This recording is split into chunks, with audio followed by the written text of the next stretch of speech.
I was here a couple times when I was a kid, but Oklahoma, it seems like everybody tends to go to like Florida, Alabama, all that for vacation, and man, that's what we did. They're sleeping on Southern California. A lot of people hate California. Like they just have this disdain. You should have seen like my wife's family when we said we were moving out here. There's like, good luck. Like they think our kids are gonna have like blue hair and like fucking protest tomorrow or something. And most of the ones that talk about like, Oklahoma have never, or about California, have never been there. Oh no, 100%. And she's like, my wife was like to her cousin, she's like, so have you ever been? Like, have you ever been to San Diego specifically? Like, and he was like, no. They're just like, oh no. Like, what the fuck, man? That's wild. Nobody hates California like Oklahomans that have never been here. Yeah, no shit. It's mind blowing. I mean, it's crazy though how the influence of the world or the news or social media like gives people like, it's not the whole fucking state, you know what I mean? Right. Everybody has a difference of opinions, but when you have that many people in population, you're going to get a percentage of people that are probably more radical or crazy and and people don't realize like back in the day, right, when we were kids, like Arnold was the governor and he was a Republican. Right. And man, I mean, we've had a great experience here. Everybody's been super cool. You're in San Diego, man. It's like a bubble. It is. I mean, really, San Diego and Orange County, Super you can't go wrong. Yeah. I think people are nicer in San Diego County here than where I'm from in Oklahoma. 100%. Like when I go to a restaurant, I feel like I was just bothering the hostess to get a table and stuff. It got worse after COVID. Yep. You know what I mean? I don't know why, but like here in Oklahoma. Yeah, it got worse. Here, I mean, I tell everybody my own perceptions of it is like, even the people that are making minimal money, maybe you're a hostess or you're just doing a job, you wake up and you can go on a walk. Yep. There's something about the weather that does change people's like happiness no matter what. Yeah, it just looks like the general population is fit, happy, everybody's outdoors. Yeah. Yeah, get that a lot in Oklahoma. It's true. It's a different lifestyle. Oh yeah, I think your wife touched on it the other day. It's like there's only a few times out of the year that you can really enjoy being outside in Oklahoma. Even if you have a pool, you can have the most beautiful house, but even work in a garden, you're gonna get, you don't know what you're gonna get weather-wise. I'm sure there's other states. You guys have lived in a bunch of other states. Yeah, man, we spent a couple years in Virginia. We lived in Wyoming. We lived in Kentucky. Alabama. Wyoming was fun. I've been to Jackson Hole. That's the only place. Yeah, we were in like the western side of the state, southwestern. We liked it out there, but we were there during the summer. We didn't catch all the crappy. It gets cold as fuck. Yeah, so we were there like the only ideal time, Yeah, so. That makes sense. But it was good. We liked it out there. Dang, Virginia, I could see Virginia, but I feel the East Coast ocean and all the towns around there have just a different vibe. Yep. And then even Florida, there's a lot more of the fishing stuff. Like a lot of people do fishing. I'm not a huge fishing guy. No, we did like one offshore trip, and it was all right. Yeah. But, I mean, it's not something that I would go do all the time. Yeah. No, offshore's fun. Yeah, I could see that. Yeah, the Everglades was fun going down there. But yeah, you're right. People in the Midwest tend to always go, if you go ski, it's Colorado. If you go to the beach, it's Destin or 30A or something like that. Yep. Yeah. I'm sold. Yeah, I know. You came out here before, and Chris, I was like, what's crazy is when we moved, I kind of had an idea, man, but I didn't have that much of an idea. I was like, I fell in love with it back then, and I was just hoping that it wasn't I got more nervous, like, after we had committed. Right. Like, coming in here, I'm like, dude, what if it sucks? I mean, I guess you can move back, but yeah. Now, people are definitely happier, and I think that has to do a lot with just the weather and other people being happy, and then it just keeps rubbing off, right? People are not mad. Now, if you go up to LA, there's definitely spots, but you're in one of the biggest metropolitan cities of the United States. So it's kind of to be expected, right? Like New York, LA, and San Francisco. So. But we've been around the world, and generally, people are nice, no matter where you go. Yeah, even third world countries, bro. The negative opinion comes from people that don't travel. That's true. That's a good point. Yep. It is. It's a blind opinion. Yep. Based on what's on the news. Yeah. I can't imagine having that mindset. Nope. I can't imagine that. Maybe because we left when we were younger, like we joined the military, we did some stuff. I don't know. There was still like a generous guy at the souk in Iraq. There'd be a guy like, hey, let me hook you up, blah, blah, blah. Like just people being people, right? We had a Yukon when I was deployed, and we weren't supposed to be off base, but every once in a while we'd grab that thing and we'd go into Kuwait, because we're in between missions. Oh, there's nobody really keeping tabs on us. Yeah. And you'd go down in the city in Kuwait, and people were super cool. That's awesome. What was down? We never got to see like anything in Kuwait except for the tent huts, and then we march into or fly into Iraq. We went downtown, so they have like a town square, just like everywhere else. There was like a little Burger King that's in Arabic, Yeah, so. it's better maintained from what I understand. Obviously, it's not a war zone at the time either, Right. so it makes a big difference. Yeah, so, never any problems. We're cruising That's around hilarious. in, unarmored, just Yukon Denali. So. Yeah. Dude, was the unarmored? Yeah. Oh, wow. Did you eat at the Burger King? Oh, yeah. Dude, how was it? Was it different? Dude, you're eating junk every day. So Yeah. you go down there, it's like eating a Freaking great. 5-star meal. Yeah. What is it? Pulp Fiction. He's like, you know what they call a quarter pounder with cheese? A Royale with cheese? Because they don't have the metric system. They have a metric system. Yeah, it was good. That's awesome, man. So do recap a little bit on your experience and you being in the Navy and talk about that. Yeah, man. So, like I said before, me and my buddy wound up getting to link up. So I went in 3 weeks before him. We had boot camp, was offset 3 weeks. I got held back just because there was an issue with my orders. So for some reason, my orders didn't come when they were supposed to. So I get put in this holding unit, it's like gin pop in there and just hanging out. So what they would do is send you to work in the base. So you're at the training center, there's tons of people, super higher up, so it was real tense. And you're not even like technically a Navy guy yet, not even a seaman yet, you're right? just barely out of boot camp. Yeah, you're waiting receiving to go to training. unit. Yeah, so they would send you out to pick up trash and clean up stuff. Well, I'd catch a peek of them every once in a while, and it was cool, to see your buddy out there. But so that gave us time. It rolled over to the next A school class, and we got to go together. That's sick. So it was kind of a blessing, Yeah. So we got to go to A school together and ran through that. That was at Dam Neck in Virginia, so half of that is SEAL base. Oh, cool. Half of it was just like our little training group, one little small group of Marines. And so it was like super low key. Yeah. You didn't have the big Navy crap there. That's good. So no bureaucracy. Yeah, we would do the training during the day, and then we had our own little private beach out there and, Nice. go out there and hang out. So, my Navy time from start to finish was super cool. Yeah. Dude, that's a good experience. You got other people shaving barnacles off the side of a ship. Yeah. You know what I mean? There was one dude that was like they call him like a fleet Marine. He had already been out in the fleet and came back for this training. He was changing jobs or whatever. He had a little Ford Ranger with a bed cover, and he would sneak guys out, and take For Libo? Yeah. Was it a Marine? It was a Marine. No, he was a Navy guy. Oh, yeah? That's hilarious. He was training, but, he lived out in town. He wasn't stuck on the base. So. True. That's hilarious. You He'd get in stuff there these in the guys back. in there, yeah, and you'd be so you going- could get off base? Yeah. Yeah, because you couldn't get off base in A school probably, huh? Yep. Dang. And then you guys go home after that because you reserve? Yeah. Okay, cool. Yeah, so I went home and went back to work as a cop for a little while. Yeah. How long were you a cop, like from start to finish? That portion. Oh, you did stop. Yep. In between. Yep. I worked there for, 3 or 4 years, and then went out and worked security, worked as an EMT, just odd jobs, just trying to make money. Yeah. Before I went and worked on the road. So your total time as a police officer, front end was like 3 or 4 years, and then you got back on later on. Yeah, so I did initially probably like 3 years. Man, I can't remember. 3 or 4 years, and then I went on the road, worked, did construction, did the safety stuff on the road, and then when I came back, I worked 5 years for the State Department, the state agency that I just worked for. So okay, so you worked for that. That was that was a longer stint. You stayed at the same place. Yep, up until December 11th. Did you help? Were you on there before Chris? Yes. Yeah, I thought. So Both you probably places. told him. Yeah. Yep. Damn. You talked a lot about traveling and well-traveled. I think that you've told me before that you traveled quite a bit with your family at the beginning, even when your family was young. Yep. How was that experience, and how do you feel it shaped you?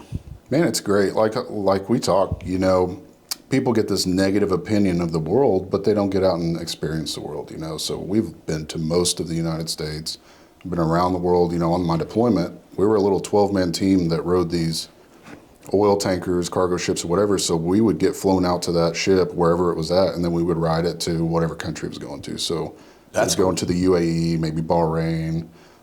We went up to Crete one time. So you get to experience all these different places. So it's just... That's legit. Yeah, and I never really had a negative experience anywhere. That's the reason to join the military. It's one of the best things about joining the military is you get all that travel time when you're young. And you saw a lot of things just with your time in. Right. I love that. And that's what I feel like when I got out, I missed. I kind of craved that. I think you told me if you felt the same way, but once you get locked into a traditional job, mine was just construction work for family again. But I don't know. I feel like my days and my life was wasting away. Like I felt trapped. Like I still had that You adventurous just feel spirit. sluggish and just like you're wasting your time. You know? Yeah. And that's kind of where I got to, and I realized, hey, it's time to make a change. And I had started my LLC back up because, I knew construction. I've always done construction of some sort. So it was like back in 2020, I started the LLC back up. I didn't really know where I was going to go with it yet, but I had it, ready to go. I didn't want to rush it because I had learned so many lessons the first time about not getting stuck in the owner's trap and all that. Yeah. So I didn't want to, be the only guy out there working, the only guy bringing in money. Put your bookkeeper hat on, put your fencing hat on, put your, all of it. Yeah, it's a lot of work that way. I didn't know where it was going at the time. I just knew, hey, I'm waiting, I'm getting prepared, I'm using this money I'm making as in law enforcement, and I'm going to set myself up. Awesome. And like if somebody was watching this and they're in a job they hate or in law enforcement or a firefighter or whatever, how would you say that you set yourself up that made a big difference versus other people that you may have worked next to? Well, the problem is you see these internet influencers and stuff like quit your job, go all burn in. the boats. Yeah, and it's not practical. No, I didn't burn the boats. Every single thing I moved over to was like a lap movement, a strategic plan. Yep, and you use that to get the loans. Now you have income, you're secure. You use that to get the funding. You use that to get whatever equipment you need and hold on as long as you can. I mean, I literally 16, 18-hour days every day for like a year. Yeah, grinding it out. And then once you get to the point where you absolutely can't do it anymore without taking away from this other thing you're building, then go do that other thing. Yeah, when it starts to cost you money to go to your day job, that's the time to pull the trigger. Yep. Yeah, that makes a lot of sense. So you guys were pretty diligent about like very frugal, saving and preparing for this? Yeah.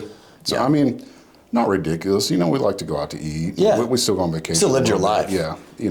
We drive decent cars but we live in a modest house and, we're not out just blowing money on stupid shit. Yeah. Yeah, you wouldn't be able to take those steps. Right. Yeah. And you have to build that escape net, right? That parachute fund so that you can do those types of things. And I think it starts with people being just disciplined and understanding their own finances, right? They don't have to be counting coffee, how much coffee costs, but at the same time, you have to be pretty understanding of what your daily expenses are versus your income. And then once you start to understand that, then you can start to save a little, and then it gives you kind of more breathing room to make those decisions. And I remember early on literally counting out change, to get a drink at a gas station, Yeah. When I was young, that's how it was. I'm not going back to that. No way, man. I was very particular about how I built the business this time. That makes sense. That makes total sense. Yeah, and then the business itself, as you grow, people don't realize, like as you're scaling right now and you're starting this business, it takes a lot of money to scale. It takes a lot of money to grow because you have all these opportunities and these things you're going to need to buy, this equipment, the insurance, all these types of stuff, and you need that capital. So you're maybe less profitable for the first couple of years than what you would be at year 3, 4, 5. Yeah. But the more you hold on and the more you build that business while you have a full-time job, the quicker it goes. That's true, because you can basically, especially you and your spouse worked, correct. So you could live off of, one of the person's salaries, and you probably got health insurance, and you have all these other things that you're going to have to eat once you burn the boats, So there's a lot to think about from somebody's outside perspective. My thoughts on it are this. I did it young, so I didn't have a lot of overhead. So all I really knew was cutting my teeth as an entrepreneur pretty young. I mean, I was already building and I started like at 26 or 28, my first company. And so I was young enough that like, if I had to go to 0 was pretty modest, right? It wasn't I wasn't even married, or I was just married and I didn't have kids. And worst case, I'd have to give up a house that I lived in, right? But the reason I say all this is to bring it back is, I think the longer people wait and the more things that they accumulate unintentionally, the harder it will be, right? If somebody's making $50,000, then $100,000, then $150,000, then $200,000, usually their lifestyle is going to change because over that progression, it's like 10, 15 years. And so they get a newer house, they get a newer car, they just get these things that happen. The kids' sports end up taking quite a bit of money because they have to travel now, the kids get older, their shoes, all this stuff accumulates. And so now it's a lot harder to quit what's paying you $150,000, let's say for the Midwest, right? To go quit that job than it would be to quit a job that was paying you $50,000 because it's pretty easy to offset that with a new venture. That's where I got to. I mean, as a cop, typically around Oklahoma, most law enforcement jobs are making 50 to 60, and like state troopers, they might top out up in the 90s, but typically it's well under 100,000. Yeah. Like 2 years ago, I'd worked a bunch of overtime and I hit like 118 grand. So to leave the security of a job where you're making that kind of money to go something that you're building from the ground up, and you're the one bringing the money in. Yeah. I mean, it's a hell of a leap. True. And I think the mindset too, right? Like, especially with a job that may be government, if you're a sales job or you're in some other positions, then you're probably used to your income fluctuating. But when it comes to a government job or a very consistent corporate job, the fear most people have, I believe, at least the people I've talked to, correct me if I'm wrong, is because as an entrepreneur, you don't know what 6 months from now what kind of jobs are coming in. You don't know, sometimes 3 months from now. Right. So that thought is always the forefront of your head, especially when they're starting and they're not used to handling that type of pressure. And some people truly probably aren't meant for it. No, and that's one of the things I learned early on, fortunately, is, you build your base with real estate. Now you've got income coming in, passive. Well, yeah, passive. Yeah. It's not passive. But the stuff you're doing is more passive. Commercial is. You've got recurring revenue at least, whether it's passive or not. True. It's coming in all the time. You're building something. Well, you use your construction to fund those. So now the more you accumulate, the better off you are, the more secure you are. Absolutely, dude. Absolutely. Yeah, that's a lot of times you'll see real estate investors or guys, they'll have some sort of active income and then they'll have the real estate, right? And for me, it was construction that started being able to help me fund it. But eventually, the reason I went all in on real estate investing is because I could simultaneously make active income, either whether it was flipping or some type of like creative finance selling of properties. And then I could also hold property at the same time. And I'm in the same lane. You know what I mean? It's not like I owned a hot dog shop on the corner and I was doing real estate. It was like connected. And I think when it comes to construction, they go hand in hand too, because typically you're going to have crews that can go do your real estate, then they can do somebody else's job, and those work synergetically. Sure. So it would be, and then you see a lot of times, I'll call them doctor investors, right? They make a bunch of money in their W-2 or their own field, and then they go invest in real estate, but they're not professional real estate investors. They're just parking capital into a vehicle that they are trying to appreciate and or get tax deductions on, which is a different game. It's not a professional real estate investor. Right. And sometimes, and a lot of times, those people will overpay for properties and or they don't buy them the same way that you and I would, So what do you look for when you're looking for real estate right now and whatnot? Well, because of where I've went with my business in commercial and industrial, I now have switched to where I'm strictly looking for commercial and light industrial investments. Because like you say, I don't want to go invest in one thing way over here and then be doing construction way over here. I try to keep my stuff in the same lane. It makes it so much easier from a business perspective and just your teams. Yeah. And so tell us more about your industrial business. What all do you guys do? So we started, probably 2 years ago, got into commercial, and initially the thought was, small residential flipping, and as time has gone on, you get a lot of really crappy flippers, so the idea of flipping has been a turnoff for people now, just because of the quality of work coming out. So we got out of that idea. I took on some commercial rebuilds, and things started building. And it started going really well. So in the commercial space, you have less of a headache, with the day-to-day people wanting to change things and paint. It seemed like it was just a simpler process. Because it's a lot of businesses. Right. It's more business-minded. It's B2B versus B2C. Right. So that's cool. Yep. So built a commercial up, did a few commercial jobs. We did a couple jobs for the local ambulance service. So they were like full gut remodel of an ambulance station. So that kind of put me on the map locally. So that really kind of got me rolling. Well, during that time, I just did a ton of networking in the space I wanted to be in. So I started taking these guys out to lunch, asking questions, trying to get some good advice, and that worked me into a large industrial job where we do industrial maintenance. So we do everything from concrete to fabrication, welding, and it's took in a space that I didn't really expect to go. The reason being, that's what the need is in my area. So, that might not have been the passion and where I intended to go, but that's where the work was. You know, and I enjoy it. I know how to do it. I have all these resources, these people that I've met along the way across the country, the welders, the fitters. Well, now I get to pull those guys in, and we have a great crew that goes in and does all this maintenance, and it's making me a good living. So. No, 100%. You hit on something I think we talked about off camera too. It's like, fuck your passion, man. Like, I get it that you want to create it. there's inventors that are passionate about something and they build something and they become successful with it. But it's very, very rare that that actually happens, right? And so people say, I'm passionate about X, Y, and Z. I'm going to follow my passion. A lot of times that does not pay off when it comes to actually making money. My thought process was always the opposite. It's like, I'm not passionate about real estate. I mean, I enjoy some of the artistic side of when I was building and doing my own home and that kind of stuff. But it's going to make me money. Like, it's logical. And there's only a few vehicles. Like, if we were to really lay it out, that can infinitely make you more wealthy. Like, it's not well, maybe this will work. Let's throw a Hail Mary and start something. There's like, you could get into tech, you could get into some kind of trading, right? Stocks and things like that. You can get into real estate is obviously one of them. Like, there's only a few financial vehicles that will set you up for actual real success, no matter how hard you push.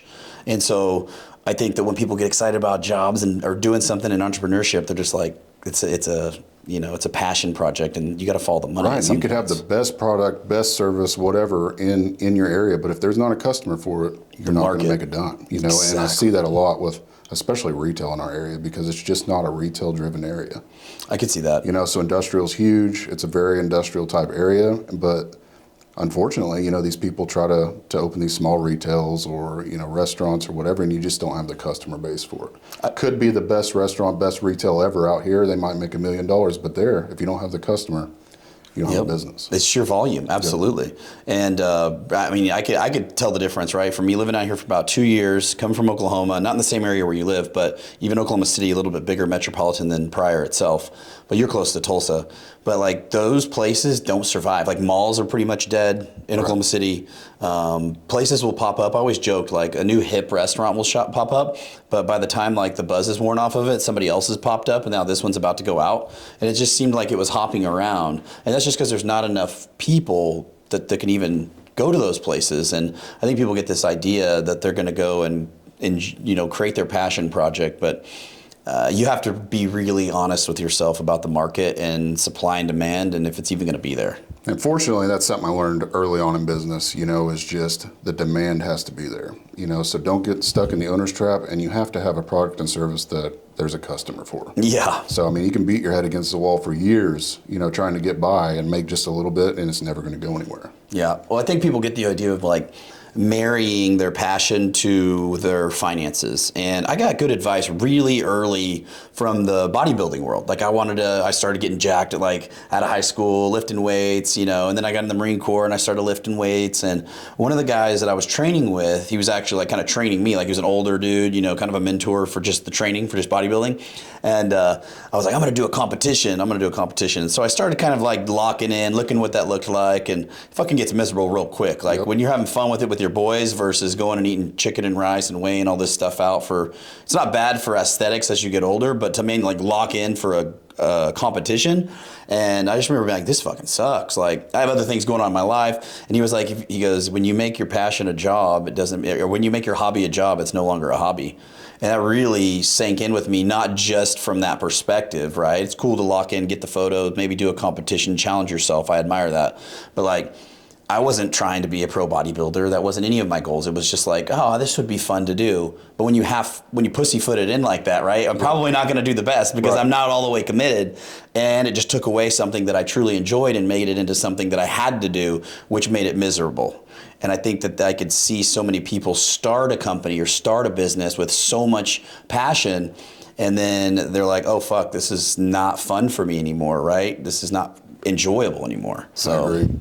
And you know, it's funny that you go that route, because that was one of the things that really kicked it off for me initially. Was I was just so burnt out on the job, you know, and it happened quickly. You know, I was only there 5 years this time, but it's like I put in all this effort and I don't get anything back out of it. I was very driven, you know, like that's all the tactical stuff we got into, all that. It's like I had to have an outlet to put all this energy, but I wasn't getting anything back out of it. Yeah. So I decided, hey, I'm getting fat. You know, I'm sluggish. I don't feel like doing anything. And I started back into fitness and, you know, lost a bunch of weight and got muscle again, you know, and the drive and the discipline. And that's really what kicked all this off. It's like a catalyst, man. It really is. I think getting your mind right and your body right is synergetic. And then, you know, then it allows you to it's not the confidence. It's just I would say it's the habits, right? It's the muscle memory of the habits that ends up making you more money. Yep. Or at least getting you into something to take some action, hopefully. Well, every day, you got the discipline to go to the gym, and every day you might not want to be there, but you get up and put your shoes on and you go get your workout in, and you always feel better. Sure, exactly. But the same, the argument could always be too, like there's the most jacked dudes I always see at the gym, dude, and they're broke. We all know the bodybuilder in the back of his van hustling gear. Like, there's people that don't make money. Like, it's crazy that they don't ever attach the same disciplines to the finances, I bet you've seen this, but I saw something when I was like doing a lot of heavy CrossFit. I'd go to the gym and I was making more money. I was growing my company, doing all these things, like trying to figure entrepreneurship out, which I feel like every year we're recalibrating everything all the time. But I would like get a new car or something, and then the guys at the CrossFit gym or at the gym would be like, oh, kind of talk shit, a little bit of poking at like, oh, you're gonna show off on us or flex on us. Like, I was like, damn, I thought we were cool. You'd be like happy for me. And then I would go to this entrepreneur group that I was in, that these guys were doing big numbers. I specifically remember like one dude there. I was the smallest fry in the entrepreneur group. Barely made it in, and he was like doing 25, 30 million, and they'd be like, oh, what are you gonna do? Go to the gym? And they would make fun of me. So it was like really weird that I would have these guys over here that were all fit making fun of me for making money, which I thought was strange. I'm like, don't we all want to do this? And then I would be over here with a bunch of guys making money, and then they would be hacking on me for going to the gym or not partaking in maybe like midnight whiskeys or some shit, Yep. And I was like, dude, what the fuck? Like, what it is and what you find out is like these people's insecurities come out regardless of how much money they have or regardless how fit they are. 100%. And I got that a lot when I started out, kind of the way that entrepreneurship has went, businesses went, social media is a huge part of it. True. So starting out, you get yourself on YouTube, you start making these videos, and people start cracking on you. Oh, that's a good point. That's you started making videos and stuff, so let's talk about that. It's a great point. So, you start out, like I say, start pushing these videos out, and then you just get these guys chirping like, oh, you're a YouTube star now and all that, and it doesn't bother me. But at first, if, as a dude, right, we all make fun of each other a little bit, right? So there's a little bit of like just talking shit, like gym talk shit, like locker room. But then you can tell the difference between like, I'm just giving you a hard time, bro. That's pretty funny. I'm proud of you. Keep doing it. Yep. That would be a different conversation if I was like, hey man, I'm just telling you, I was proud of you. I was just giving you a hard time. Keep going. Versus someone that's like, you can tell is very passive aggressive and insecure. Yeah. And you can smell that message clearly. Yep. And it happens. I mean, and people just are gonna have to learn to ignore it, Yeah. Because it's coming. If you're new in you're right. that space. It happened more with social media for sure. That was one of the things. Putting yourself out there. Definitely, all the people you thought would cheer for you, all the people you thought would like all your posts, all the people, like, because you're only at the beginning, getting 5 likes or fucking 500 followers. It's like all the people you think would be cheering you on because you see them all the time are the ones that are like every single time they're in your story and they see all your shit and they don't like anything. And you're like, what the fuck? That's so strange. And then you see them in person, they're like, what's up, Tyler? Yep. And you're like, this is weird, man.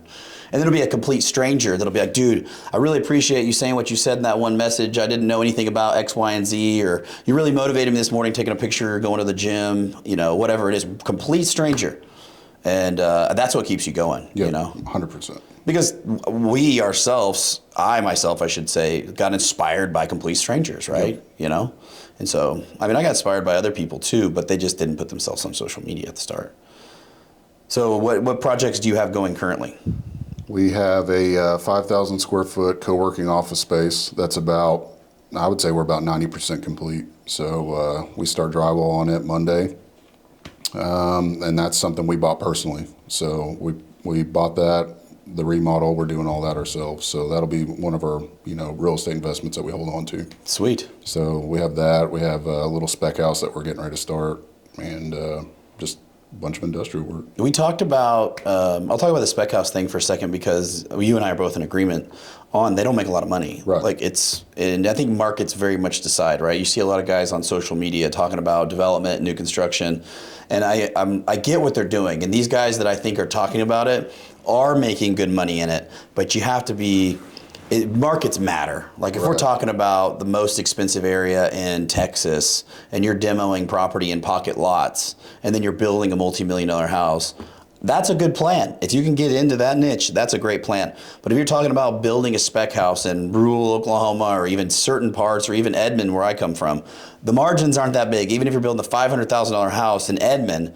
your margins are probably, I mean, realistically anywhere from 50,000 maybe to 80,000 maybe net if you got a good price in the lot. Maybe. You know, if you, and you may pay out a realtor, you're going to pay out realtor commissions on that, like, and you're going to be building that project for maybe 8 to 12 months depending on the rain of the season, and you're carrying all that risk. Yep. And that's in a good market, because that means that's hoping that you sell it within the first 60 to 90 days. Yeah, and prices are starting to scale back a little bit. They are, So. but material costs aren't. Right. I mean, they were a little bit after 2021. They've come down a little, but labor, not so much. I mean, it's still so expensive to build. And another thing that I want to talk about, like with markets and building and stuff, is what I've noticed the difference in with Oklahoma, Texas, the Midwest, blah, blah, blah, compared to here, is that the regulations kind of play in your favor here, because what holds the value of the properties is the fact that D.R. Horton can't come in and scrape and build 100 or 1,000 homes.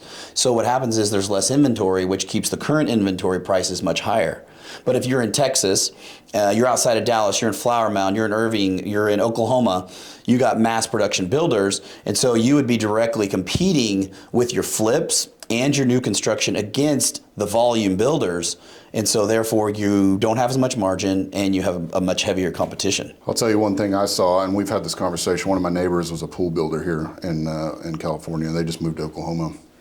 And he was saying on some of those projects here, it might be 2 years before they get a permit. Yep. You know, they buy something up, they're sitting on this property or this, you know, whatever for 2 years. Oklahoma, I went in on our commercial project, you know, that's 5,000 square feet, ground up remodel. I'm talking dirt and a roof is all that was left. I mean, and on a main street, right between a bunch of commercial buildings, and we had permits in like 2 weeks. Oh yeah, for sure. That's a benefit to being there. It's a benefit, but on the flip side, how many people can go do that? Crap put up. Absolutely. You know? Everybody can go be a builder. Absolutely. Yep. And that's another problem you have. You know, you have these guys flipping, and they're flipping a bunch of junk. Mm-hmm. And the spec homes that are put up just dirt cheap. There's no quality to them. Nope. And that's it waters everything down. And what happens, that's the worst part, is you could build, let's say you build a really good product. You want shit to be right. You want to put your name on it, you know, and you build a house right next to the dude that doesn't give two shits. Yep. And you're competing against him on every single skimp he did, right? He's got 16 inch centers on studs on the walls, you know, or 24s. Yep. And so he's putting in less 2x4s. Maybe you did 2x6 walls, you know, X, Y, and Z, like not even from the cosmetic standpoint. You want to build it right because your name's on it. And that's how you go approach it, right? Like my dad, that's how he taught me. Didn't save me a lot of money, make me a lot of money that way, but that's how I built a good reputation. You're building right next to him, and the shitty part is you get done and he gets done. His house sells first, you get a comp directly next to him. Exactly. Both houses 3-bedroom, both houses 2-bath, both houses 2,000 square feet with a 2-car garage, and they're going to be comped the exact same as long as the appraisers. I mean, it's just how they're going to do it. So he may have made 50 grand or 100 grand, and you're going to make freaking 5. I'll tell you something I've seen lately. These tract homes, you know, they go in and build these developments. Well, they'll brick 3 sides and then do vinyl siding on the back. 100%. And it's like, what is this? Yeah. Oh, yeah. You should see what they do in Dallas. So a lot of times in Texas right now, what they'll do is instead of OSB or zip board on the outside, they will put up a foam board. So they'll only put up the OSB on shear walls where it's required per engineering, and then they'll go up and put like a dense glass foam board so that they can just blast, and then they'll blast the insulation right next to it, or usually run bat in the walls. And so they're just skimping out on even that. And so if you were to like take a brick off after it's done, and you could like punch your hand almost all the way through the wall, you know? That's crazy. Yep. And then people always ask, like, because we're from Oklahoma, they're like, why don't you guys have basements? Like, why don't you guys have anything that's made for that kind of stuff? I'm like, I don't know, man. They just don't. Like, it's kind of old school. I don't know why. Yeah, that is weird. It is strange. There's That's what my dad does. basements. My dad does basements. Yeah, he's from Kansas. He's like one of the only basement contractors in the state. It is strange. Why waterproof? Because I grew up in that industry. Yeah. Yeah, and that's a big difference too. So like him doing basements in Oklahoma, he's very rare. So he'll do high-end stuff for clients that want basements, picky people. He can't do tract home stuff because they won't pay what it costs to do a basement. Right. But in Kansas, every house, or you know, up north, every house has a basement, and it's just the common thing to do. But in Oklahoma, the argument was always like the soil, you can't do it because of the water tables and all this kind of crap. I'm like, bro, have you been to Colorado? Like some of these most difficult places, they're carving a basement into a fucking stone. So it's just the mindset of not wanting to learn new technology in order to change the market. I feel Oklahoma's really bad about that. They are. And you know, in counties, rural Oklahoma, a lot of the counties don't even require inspections. I mean, still to this day. Yep. So that's where you get a lot of just... You can do whatever you want. Yeah. Like literally like a cowboy. Like you can build whatever you want and it fucking fall down on you. Nobody engineered it. It's crazy. Yep. And you could be buying one of those homes and not even know it if you're moving in from a state where they have licensing and stuff. Yep. You don't even have to be a licensed contractor in Oklahoma. Most states you don't. Ohio too. I think there's only a couple states that require it. I know California does, and so does, I think Texas does as well. But I was on the board of directors for Central Oklahoma Home Builder Association, and I was like, I kind of wanted to push for it, but when I started pushing against it, I was one of the youngest members. They weren't for it because they don't want to get licensed. But what it would help with is it would mitigate all these fucking Tom, Dick, and Harrys coming in and being builders, and so therefore saturating the market. It would allow us to collaborate on building a good product together as builders, a part of an organization. We're all licensed, and now we can hold ourselves to a higher standard, and therefore we can all create the margin that we actually want to. We can control the market more. That's the problem. You know, if you wanted to go out and do everything by the book, you know, build a super quality product, well, you just come and get undercut by the guy that... It happens every time. Yep. Dude, I've even had it happen like when I would bid big projects. Like I started getting into some pretty large homes, like 4,000 to 6,000 square foot houses. And it was mind blowing. Like the doctor would build his own home because he just had the balls and the money to do it. And then his friend at the surgery center, like this is a real scenario, I don't want to name any names, but he would literally be like, hey, can you build my house? He'd be like, you built your house, it was beautiful, because they see the cosmetic side. And he's like, yeah. So this doctor's like, fuck, I'm a builder too now. And then there's no licensing, no experience, and then usually what I got to see and what you've probably seen from the backside, it's a complete disaster throughout the entire build. Oh yeah. I mean, a complete disaster. Like if you saw how this thing was put together and what they allowed to get done, you would never buy this house for what he's going to ask for it. But there we go again, comps, you know. Tell me more about your commercial in downtown Pryor, like your building, and what you're going to do with it. I think you talked about it before, but talk about it again, because I think that's a smart play. Sure. So the opportunity came up. So a realtor friend of mine initially had me come look at it to flip it into a commercial space for him. He was going to run his real estate business over there, and he decided it was too big of a project and he didn't want to mess with it. So we decided to go ahead and purchase it ourselves. So I really tried to evaluate, you know, if I'm going to rent this space out, I can rent it out to a restaurant or something like that, and I might make $3,000 a month. But if I split it up into offices, co-working office space like we're doing, you know, now I have 13 spaces, a conference room, kitchen, all these amenities, and I'm making, you know, potentially 3-4 times monthly income. And you're diversified because you would have memberships for this, right? Right. So we're looking at like a monthly membership where you can come in and just use the space as, you know, just like a daily use. Yeah. The conference room will rent out on an hourly rate if you're not a tenant already. Tenants will get it free. And then all the spaces themselves renting out for monthly, you know, so you're maximizing the amount of income you can make off of that 5,000 Absolutely. square feet. So we really, I mean, like I say, this time around have really evaluated just bottom to top how we're going to run the business differently to fit our lifestyle. The things that we want to do. We want to be able to travel. We don't want to be tied down. We've talked about, you know, opening restaurants, bars, all these different things, but you go in and really evaluate how much effort those businesses take, and you're married to those. Big time. So that's just not the lifestyle we want to live. So. Yeah, and what's crazy is those types of businesses, man, they'll go hard for, sometimes it'll be the best place for a while, and then one day they'll just close, like 10 years, you know. It's such a volatile business. I think a lot of businesses are like that. And another thing I've seen, having family members, a lot of my families on the Hancock side are entrepreneurs, and they don't really build a business to exit or to, and I'm not necessarily building one either to exit right now, right? But my real estate, if you were to take that as a business, I can always exit it, right? I can always sell it. So it's more exitable than most. But it goes like this. It goes up, you're making money, and then they kind of plateau at a certain age in life, and then they just start getting older, and you're like, I don't want to work as hard. And then usually those companies just end up falling off the face of the map. And I don't think people recognize how many small businesses literally run that same trajectory and that same cycle. And it just rode the life cycle of the person that was in charge, and they maybe passed down a little bit of money if they had savings or they were good with their money or they paid off their house. But there's not a lot like to pass down generation to generation.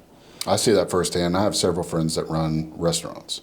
So I got a lot of good advice from them. Like every one of them have told me, don't open a restaurant. I'm stuck in here, bro. You know, and a restaurant business is a great business some places, just not where we're at. Just to launder drug money cash. Yeah.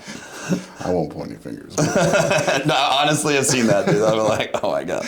But no, really, I mean, they're like, you know, stay away from the restaurant business. And all the ones I know, they've rode that same cycle. You know, they're all getting to the end of the business. It's going to die with their exit. Yeah, well, and I've seen it with oil and gas. I've seen it with construction all the time, right? Most builders, like custom home builders or even small builders, it's just them. Like maybe you get to a level where they have a super, but the market ticks down, they let the super go, they just do the projects, and then they retire-ish because they still got to do a house, you know, every once in a while, but they can't really leave or do anything. They can't go travel like you want to travel, in my opinion. You know, so not every business will give you... like we say, not every business is created equally, but not every business is going to give you geographical freedom and financial freedom, right? And so there's only, if you're going to do the math in reverse, which we talk about a lot, you know, what kind of lifestyle do you want to have? Because if you go and start building an insurance firm and you have 100 employees at your office and you start building all of this, and you say you wanted to go be able to surf with your kids while they're still in middle school, those probably don't collaborate whenever you want to do it, at least. You know what I mean? Right. And that was something we identified early on was, you know, we have to have somebody that can run this industrial for us. So at the time, we couldn't afford it, you know, technically, but I went out and found somebody. He said, you know, he had to have a certain amount per hour, and, you know, we're paying out of pocket out of what we're making, you know, in our regular jobs. Oh, wow. Just to bring him on. This guy in place. You know, so we get him, and thankfully he worked as an employee as much as he did a superintendent, you know, so he really helped us out a lot. So, you know, that was our first employee. Then we get a guy to help him, you know, in small projects. Like I say, our first project out there was like $1,300. Yeah.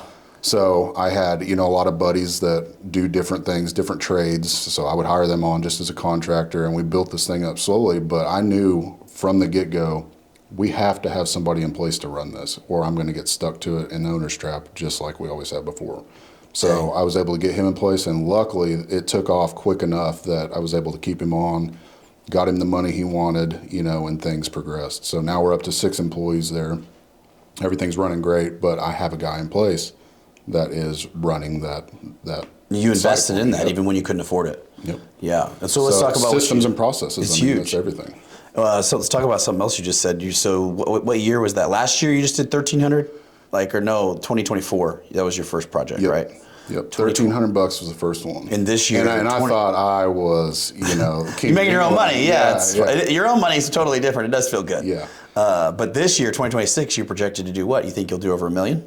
Yeah, our top line should be over $1 million. Yeah, gross revenue, right? Look at that. That's really less than 3 years because the back end of 2024. Yeah, I would say realistically, it's less than 2 that we've really been getting after. Wow. Yeah, because there's probably a lull after that 1,300, just like anything else. You're doing your own thing, and then boom. Yeah, it was like a lot of little ones, you know. So they're kind of filling us out.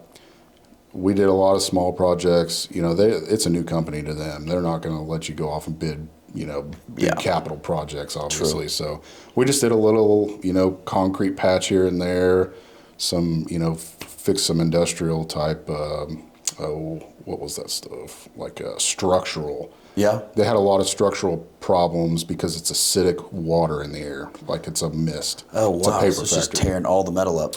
Yeah, so there was a lot of that, just repairing old stuff, kind of getting this plant back up into shape, and just straight maintenance.